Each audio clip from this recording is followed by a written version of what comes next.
Nala. How are you doing today? Thank you so much for watching all of my videos. Welcome back. Please like this video if you like it, and of course subscribe. So today we are going to be talking about what Mercury represents in your birth chart, natal chart, or somebody else's. So I do realize that I need to do this for the other planets and the sun and the moon as well, and so please vote below for where your Mercury sign is placed, and maybe I will choose to do yours first. This is a new series. So Mercury was always seen as the messenger of the gods. And so Mercury is one of those planets that gets overlooked quite frequently. And I know that when I started studying astrology, I was definitely guilty of that as well. The thing about it is that Mercury is way more important than you would realize, especially right now, because since Mercury represents communication, since Mercury represents siblings, for example, and the way that you think, that is more relevant now than it ever has been. I mean, if you look at dating in the modern age, sometimes you're talking and communicating with someone before you even meet them. And so knowing and understanding your significant other, or just anyone, even your business partners, Mercury placement is really, really going to help you to understand who they are. Because if someone just thinks very deeply, for example, but then you get into a relationship with them and they actually really aren't that deep, maybe they kind of like these laissez-faire type of relationships, well, then you can completely understand that, and that's okay. Maybe that's what you want to, maybe it isn't. So Mercury rules Virgo and Gemini. It is exalted in Virgo, which means it does so well in Virgo. And it is in its detriment in Pisces. It doesn't do as well in Pisces because Mercury likes these cold, hard, unemotional facts.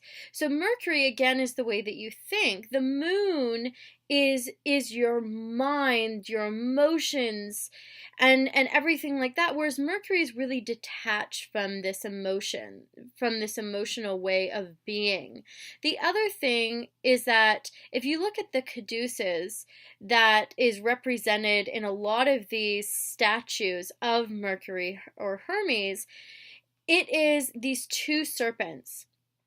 And some people say that it's mistaken as this medical knowledge, and I know that sometimes Mercury can represent these different medical things as well, but really the two serpents do represent the feminine and the masculine. And so what that really means is that it doesn't in and of itself take on one or the other. It's just concerned about the facts, if that makes sense.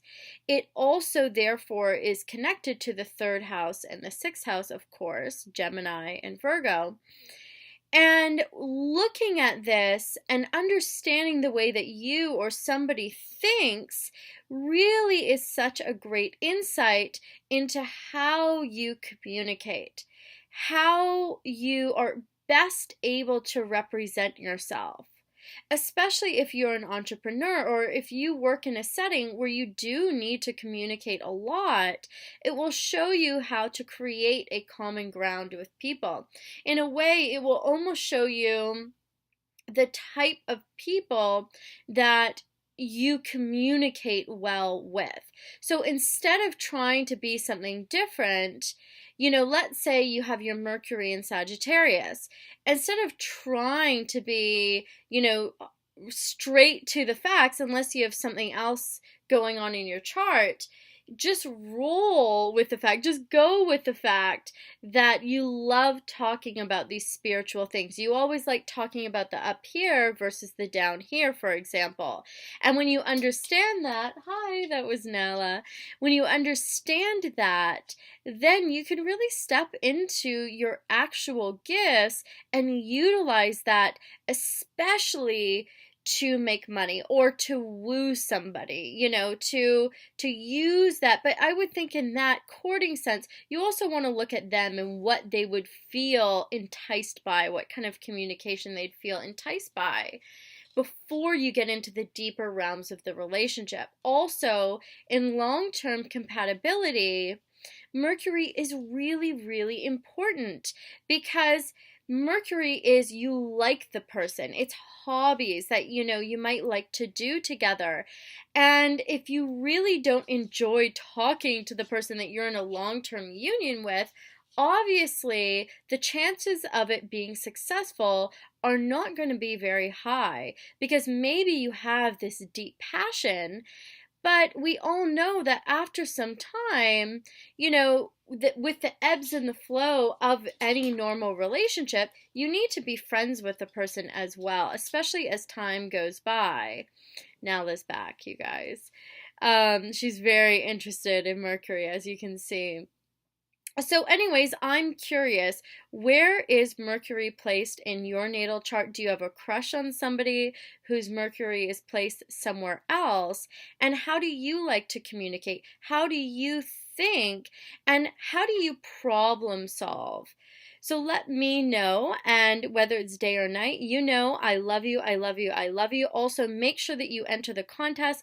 Please watch my last video in order to do that. Maybe you will be one of the lucky winners. Please click here to subscribe to my channel. Please click here to watch my most recent video. And please click here to go to my website to book your one-on-one reading or coaching session with me. Love you. Bye.